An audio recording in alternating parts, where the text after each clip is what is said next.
that I was talking to named B. Oh my god. He was just perfection. And so I had to look on point.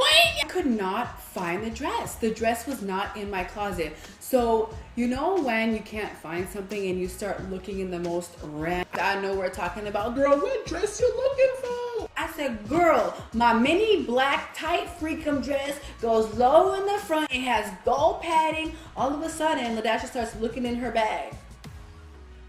Excuse me? What you looking in your bag for? Y'all, she pulls out my dress talking about, girl, I have the same dress. Your mama gifted it to me. You don't remember? My mama, she won? She won, LaDasha?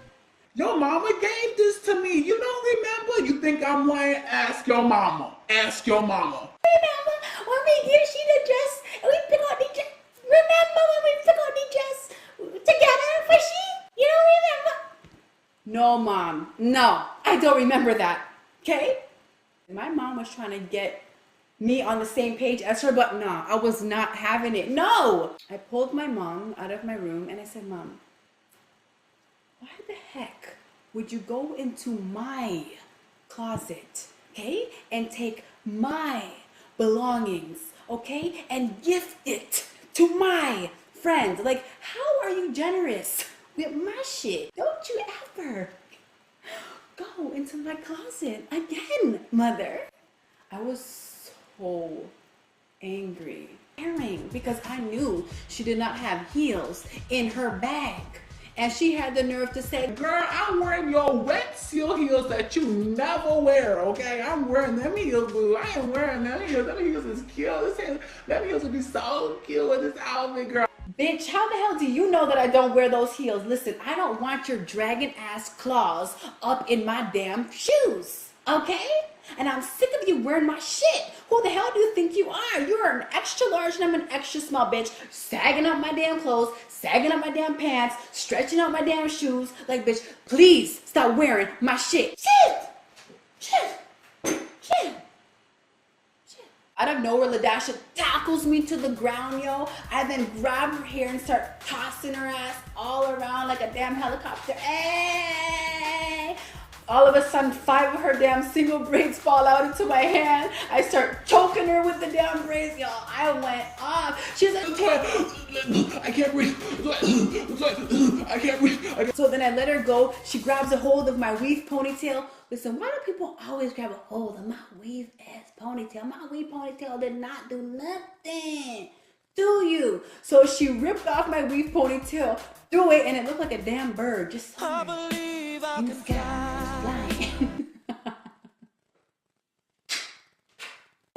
I had the same shifts as Eric. All of my focus went to Eric. Like I said before, Eric was 19 already. Started talking, getting to know each other over the next few months, and he became a really, really good friend of mine. And he used to like bring me food into work, and like, I don't know, we just became really good friends. And he had actually gone to the high school that I was going to.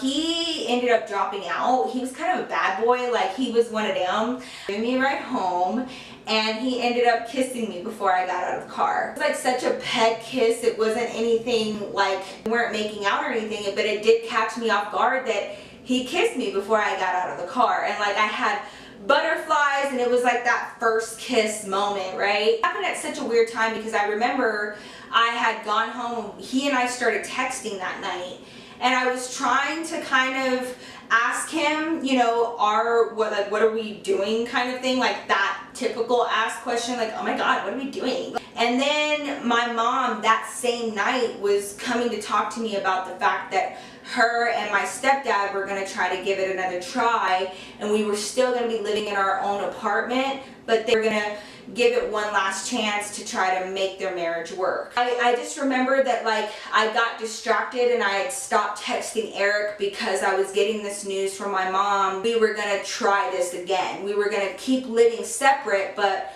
they were going to try to work things out, which meant that Ariel and I were going to have to start speaking again, which opens a whole new window of shit for me. And I was just really, at this point, I was just really tired, and I go out into the alley, and I see Eric a little bit down the alley, and he's sitting on the curb, right? He looks up at me and he sees me, and he just like shakes his head like, I don't even want to like talk to you. I got pissed, and I was like, fine, you don't want to give me a chance to hear me out? Apparently, when our parents split up, her dad went and got a gym membership at a gym like in our neighborhood, and took Ariel, and they went and got a gym membership together.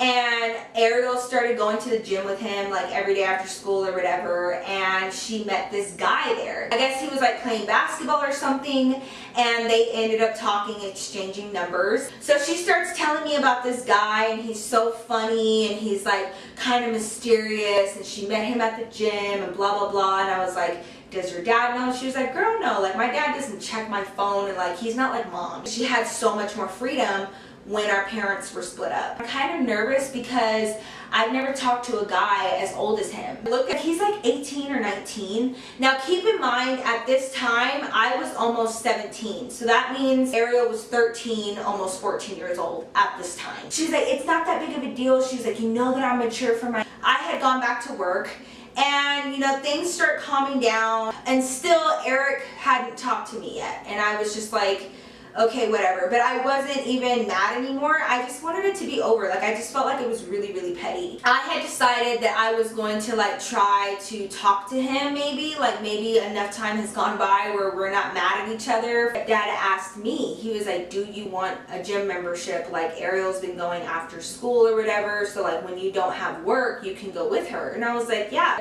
And then he went off on his own to go work out. My stepdad, he actually really loved working out. So he gets me all signed up or whatever, and I get my membership card, and then he takes off. It's just Ariel and I, and she's basically giving me the lay of the land.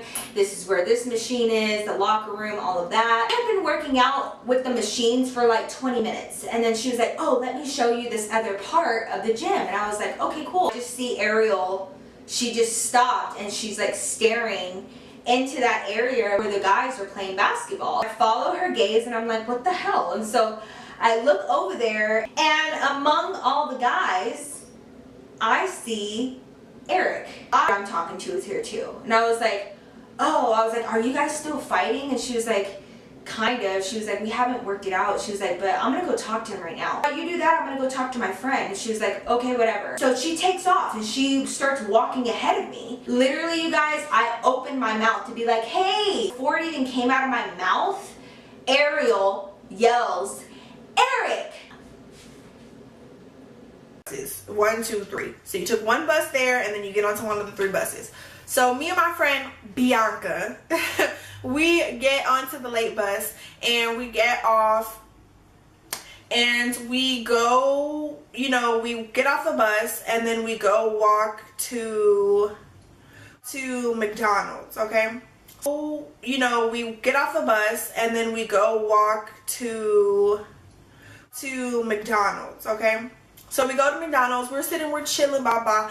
But on the way to get to McDonald's, you have to walk through the park. Well, you don't have to, but there's a pathway through the park. So we're walking through the park, and we walk by this table of these girls that don't like me. Now they don't really know Bianca like that, because Bianca's zone school wasn't that school. My zone school was that school. So I went to middle school with a lot of these people. We're walking by, and we see there's the girl sitting at the bench, but we're just walking. I've always kind of been like the I don't give a fuck what you gotta say type person. So we're walking by, and they start yelling stuff. Like they're like, why you walk like that? Why you walk like you gotta stick up your oh, you bow-legged. So my friend Bianca, she's way more rowdy and easily insulted. Like she's more, I don't want to say sensitive, but she's more easily insulted than I am. So she's like ready to get a bracket. Like we walk in, and she stops. She's like, who are y'all talking to? Blah blah blah. And I'm like, come on, let's go. Like, come on, let's go. It's not even that deep. Like, we're walking. Then we go to McDonald's. One of the people that was sitting with the group of girls that was talking shit, she's like neutral, but she's an instigator. We'll call her Tatiana. Tatiana comes into McDonald's, and she sees us sitting, and we're just sitting like kind of chilling, getting some food, and she walks over to us, and she's just like, oh, didn't you hear them talking, blah blah blah blah. And I was just like, yeah, like I don't really care.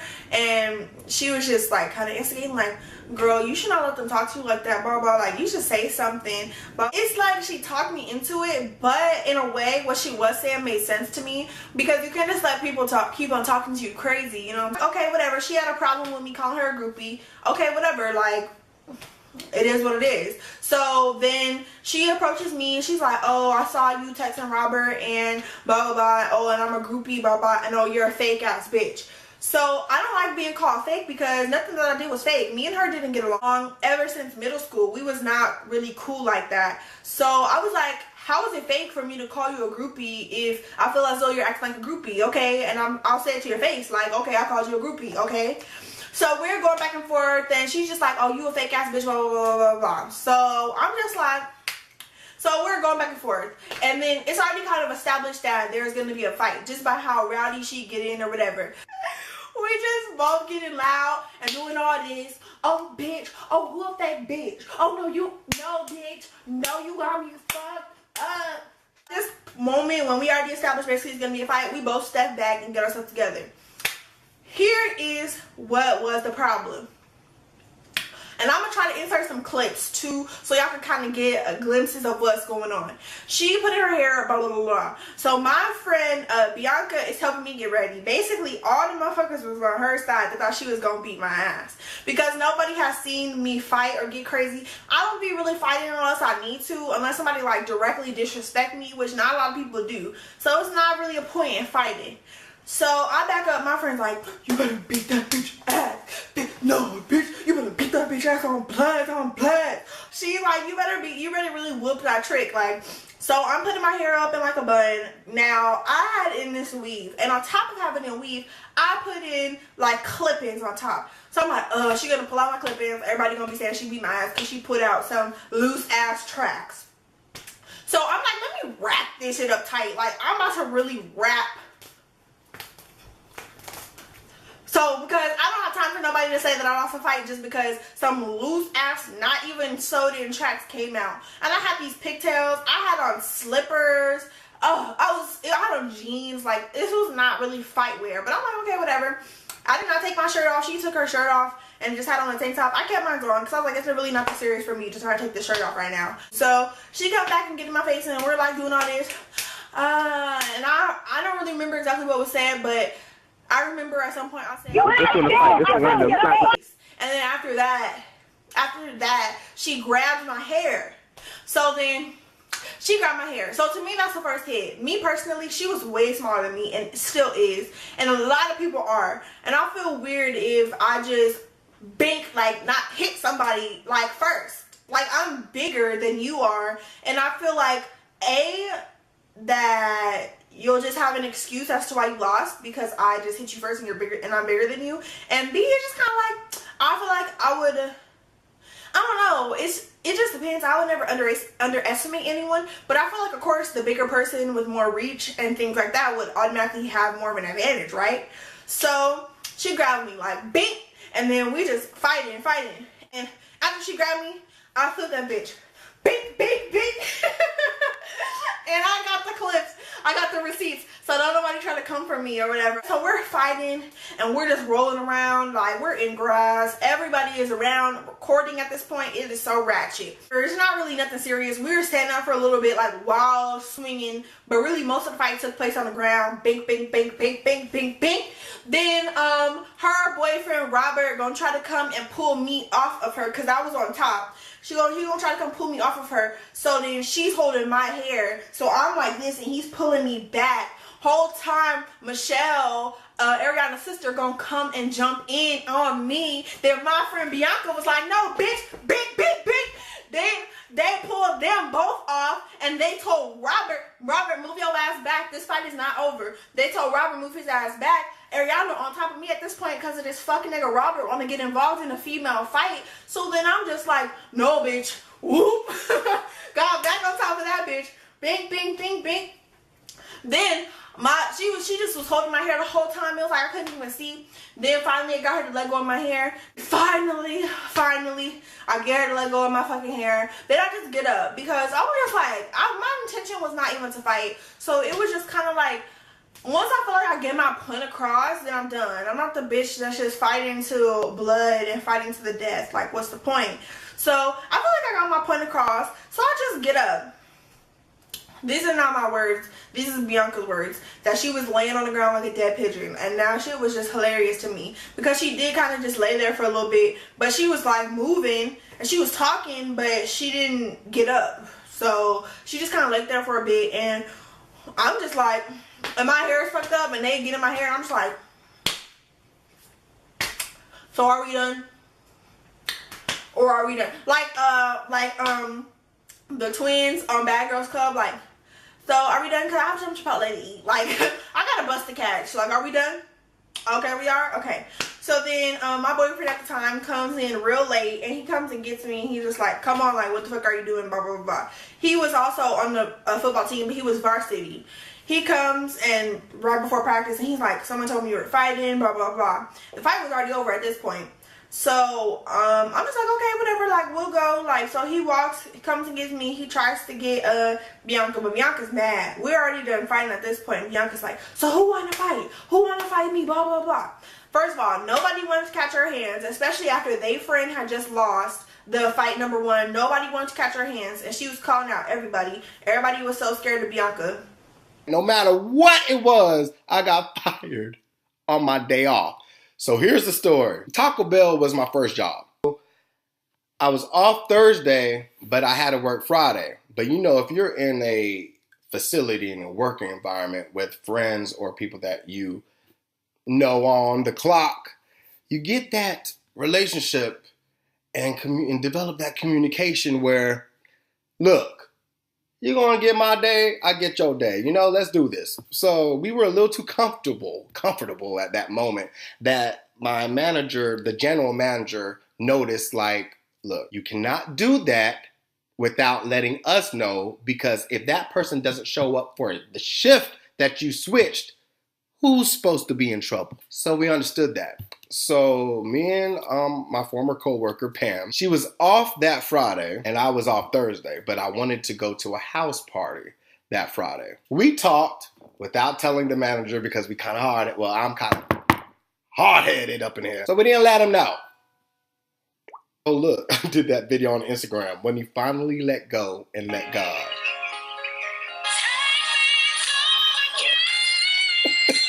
Oh, what was I? Oh yeah, Taco Bell. The main point of this whole. Did you see that? Kind of spin on you, my bad. So I came in on that Thursday technically on my day off. I don't know what it was during that shift, but everybody from America wanted to go to Taco Bell that day, and I was entitled to a break. All right, so I took a break. But before I did tell the manager I was going to the bathroom. She's like, okay. The thing is, I didn't tell her I was going to the bathroom at my parents' house. But I needed to go because some facilities, come on now. I know I'm not the only one that has a job and be like, this isn't going to work. I'm not going to use the bathroom over here. This is one of those moments I need to use the bathroom at the house. So I wasn't lying. Right? So anyway, I went to the bathroom. I just forgot to come back. You know what I'm saying?